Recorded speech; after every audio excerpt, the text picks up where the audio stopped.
민지 어릴 적 민지가 없어졌습니다. 민지는 숨바꼭질 하다 노인복지관에 들어왔습니다. 아무도 없는 줄 알고 직원이 문을 닫습니다. 그래서 나갈 수가 없습니다. 침착하고 똑똑하게 창문을 열어 언니를 부르는 민지. 그렇게 민지를 발견한 학생은 문을 열어주고 아빠를 만나게 됩니다. 사이 끝으로 와서 금이빨이 민지를 보고 놀랍니다. 급히 문을 닫은 민지는 겁에 질렸지만 문을 잠급니다. 더 놀란 금이빨이 민지가 살아있다며 똘마니한테 전화를 걸지만 지금 상태가 이래서 받지 않습니다. 김 부장은 민지 어딨냐고 하니 냉동창고에 있다고 합니다. 순순히 잡힐 진철이 아닙니다. 힘으로 모두 제압하고 차를 전리품으로 얻습니다. 한수도 국장을 물에서 건지고 이동합니다. 김 부장은 냉동창고 위치를 모르기에 똘마니를 데리고 냉동창고로 갑니다. 금이빨은 민지에게 거기 있으면 얼어 죽는다고 문을 열라고 합니다. 하지만 민지는 열 수 없다고 합니다. 한편 냉동창고로 이동 중인 김 부장 앞으로 강성이 등장합니다. 그리고 대결하는 두 사람. 얼마나 빠른지 그림자도 둘의 싸움을 담지 못할 정도입니다. 한편 강찬도 이동 중인데 금이빨 있는 곳에 도착하기 20분 전입니다. 그리고 진철도 한수와 만나 김 부장에게로 이동 중입니다. 하지만 강성은 김 부장을 이기지 못합니다. 그러면서 네가 내 형인 66번을 죽였다고 합니다. 이 말에 너가 강성이냐고 묻습니다. 김 부장은 66의 동생을 알고 있습니다. 사실 김 부장은 66이 죽던 날 같이 죽으려고 했습니다. 하지만 죽기 전 66이 죽지 말라며 어떻게 지옥 같은 시간을 버텼다며 그건 다 살아남기 위함이니 꼭 살아서 버티라고 했었습니다. 이 얘기를 들은 강성. 이 시각 간신히 도망친 똘마니가 금이빨에게 민지 아빠가 왔다며 알려주고 쓰러집니다. 이 틈을 타 민지가 냉동창고 문을 엽니다. 그래서 금이빨이 들어옵니다.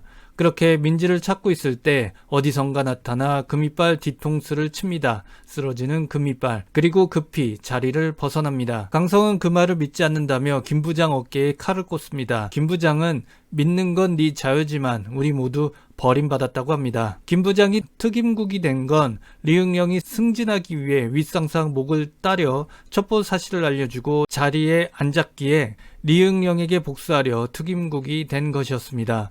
이 사실에 강성은 놀랍니다. 그리고 힘이 빠집니다. 냉동창고에 도착한 김 부장은 바닥에 있는 금이빨을 발견합니다. 그리고 글씨를 발견하면서 민지가 살아있음을 확인합니다. 그렇게 민지를 찾다 멀리 민지를 발견합니다. 하지만 민지는 담을 넘고 사라집니다. 조금 시간이 지나 금이빨이 깨어납니다. 하지만 남 실장이 나타나 금이빨을 잡습니다. 도로까지 일단 도망친 민지가 빨리 도망가기 위해 지나가는 차를 붙잡습니다.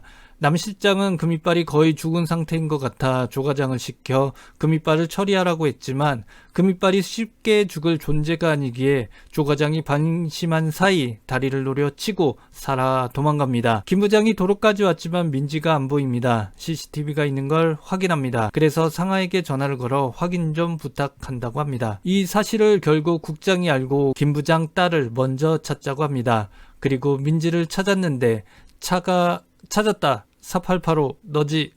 아니 9884 차입니다. 차가 달리고 있고 그 차에 주광찬이 있고 민지가 타고 있습니다. 상하가 김 부장에게 민지가 탑승한 차를 문자로 알려줍니다. 별장에 도착한 강찬은 민지를 서재에 데리고 오라고 합니다. 서재에 온 민지. 강찬은 민지 학생 컨디션은 어떠냐고 합니다. 그러면서 무슨 일이 있었냐고 합니다. 민지는 기억이 안 난다며 정신을 차리고 보니 냉동창고였다고 합니다. 그래서 언제부터 기억이 안 나냐고 합니다. 교장실에서 나온 뒤로 안 난다고 합니다. 그러면서 집에 가게 아빠한테 전화해도 되냐고 하자 강찬은 안 된다며 해리가 널 죽이려 해서 못 간다고 합니다. 말을 못 잇는 민지. 그러면서 강찬은 너가 죽으면 이 일이 다 해결된다고 합니다. 이때 특임국이 도착합니다. 국장은 공무 수행 중이라며 민지를 내놓으라고 합니다. 그래서 강찬이 안보 차관에게 전화를 겁니다. 국장은 민지 어딨냐고 합니다. 이때 안보 차관에게 전화가 오고 당장 철수하라고 합니다. 그래서 철수합니다.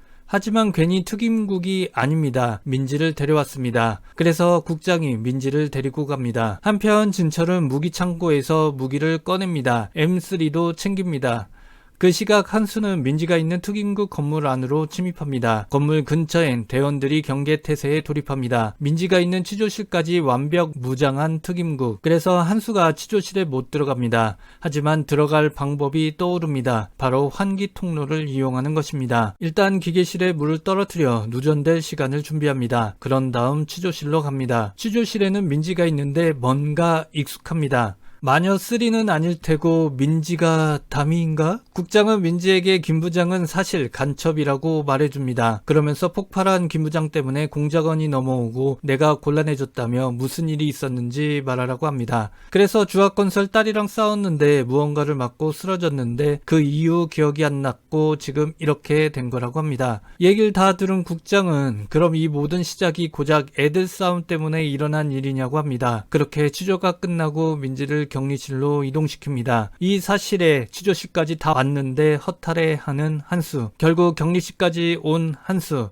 통로를 열고 민지를 잡고 위로 올립니다. 그렇게 조금씩 이동하는 민지. 결국 시간이 지나고 건물에 불이 나갑니다. 그렇게 잘 탈출하나 싶었는데 결국 포위됩니다. 국장은 실수인 척 한수는 쏴서 죽여도 되지만 민지는 살리라고 합니다. 이때 다른 쪽에서 진철이 이 상황 왜 이러시엉 하며 로켓을 쏩니다. 그렇게 뚫린 벽으로 차가 들어옵니다. 그리고 공포탄 총을 난사합니다. 하지만 특임대는 실탄입니다. 그렇게 사격이 중지되자 진철이 백기를 듭니다. 이때 등장하는 김 부장. 김 부장은 민지에게 이제 집에 가자고 합니다. 그러면서 6회는 끝이 납니다.